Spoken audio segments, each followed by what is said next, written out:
Thanks for coming to our annual lunch and our annual snow. It's just a dusting this year. It's better than it's been in the past, but there's still snow.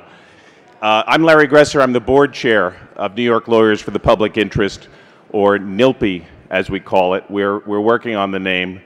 I should say, in full disclosure, we've been working on the name for about 40 years, so it may take a while.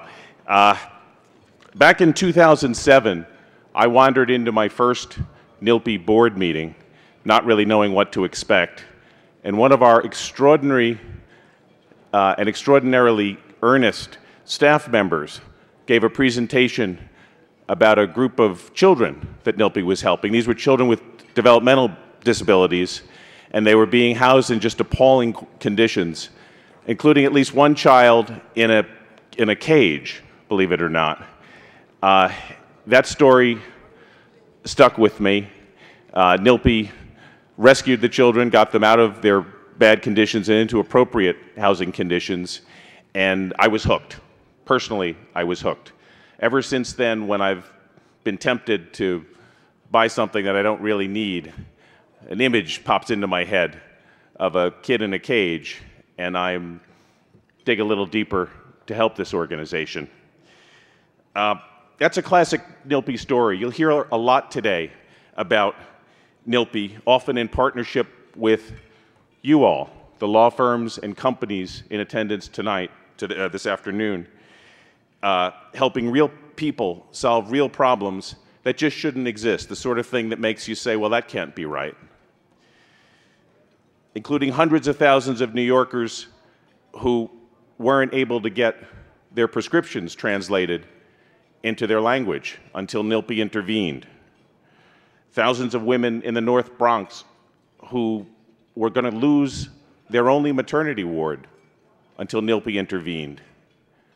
And over 3,000 New Yorkers with mental illness who were living in utterly inappropriate adult homes without access to any of the services they needed until NYLPI intervened. NYLPI is working to fix some other howlers as well, including PCBs in our New York City's public schools. Yes, believe it or not. New York's chaotic and environmentally disastrous commercial waste system, in which competing carting companies send their garbage trucks hurtling around our neighborhoods at all hours in the day and night. And my personal favorite, this is a new litigation that NYLPI just brought, involving the Transit Authority's Accessoride program. That's the city's accessible transportation system for people with disabilities, but it only works if you're proficient in English. There's no translation, there are no interpreters, nothing. So it's maybe better described as limited Accessoride. Like the best and most creative lawyers in every field, NYLPI lawyers are flexible. They do essentially what you all do. Sometimes they litigate, sometimes they lobby, sometimes they write articles, sometimes they work with their communities to organize to fix a problem. Whatever it takes to do the right thing. NYLPI's work for disadvantaged New Yorkers represents the absolute best side of the legal profession, and I am thrilled to be involved. Every year at this event, NYLPI honors distinguished lawyers who likewise represent the best in our profession. This year's honorees, Carrie Dunn of Davis Polk and Don Liu of Xerox, are extraordinary lawyers and extraordinary people. You'll hear about them too. So please, relax, enjoy the lunch. We'll get you out of here by 2 p.m., promise. It will be interesting, and some of you may even find yourselves hooked. Thanks very much.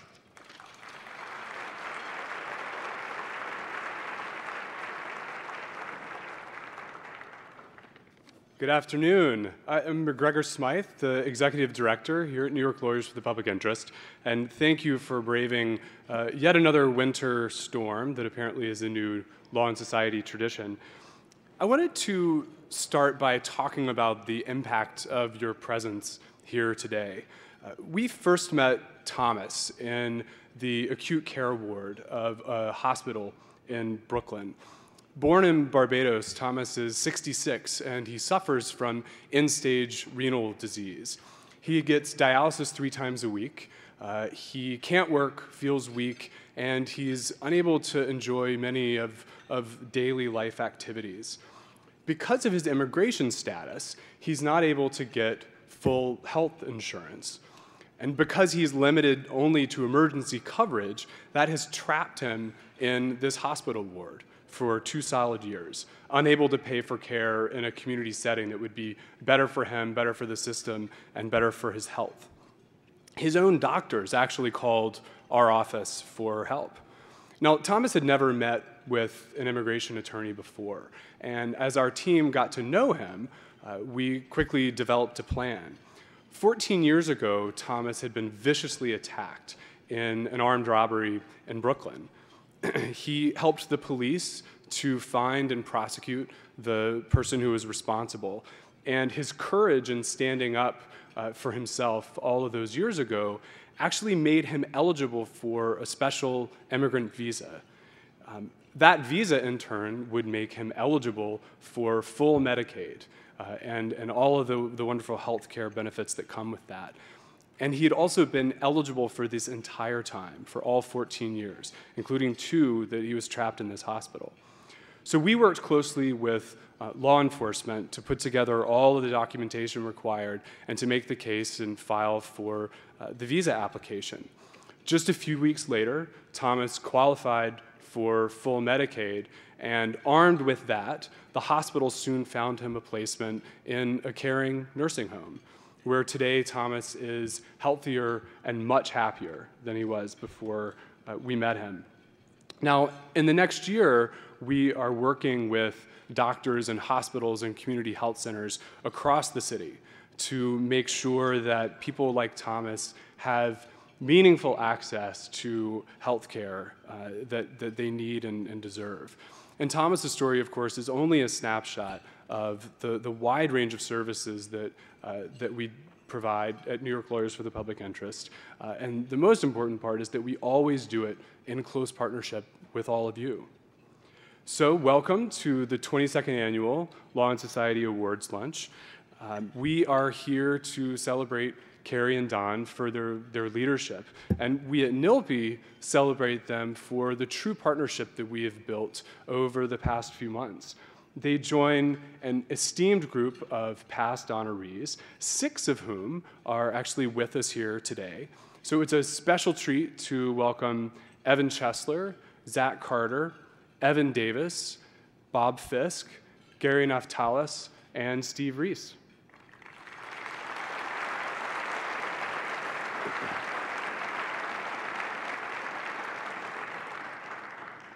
I also wanted to give a special thanks to our wonderful co-chairs for the event. They have been our champions for this long lead up to these special events. As most of you know, it takes a lot of work behind the scenes. So thank you to our co-chairs. It's wonderful to have so many friends, supporters, judges, and public officials here with us today. And we just thank you for being with us to support the critical work that we do for marginalized communities across the city. I also want to especially thank Marnie Burke, our Director of Pro Bono, and her team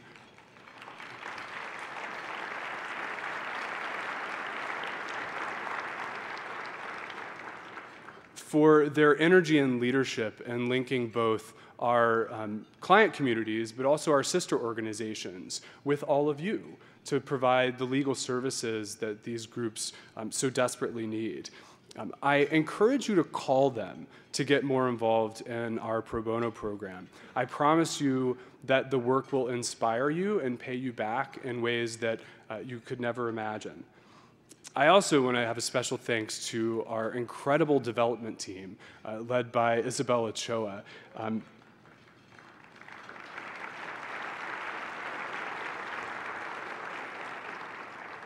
Their efforts have just been tireless to put on this fantastic event. So thank you to Isabel and Tanya and Melissa and Ann. And finally, to our entire staff and board, I would like for you to stand up so that people can see who you are. Staff and board.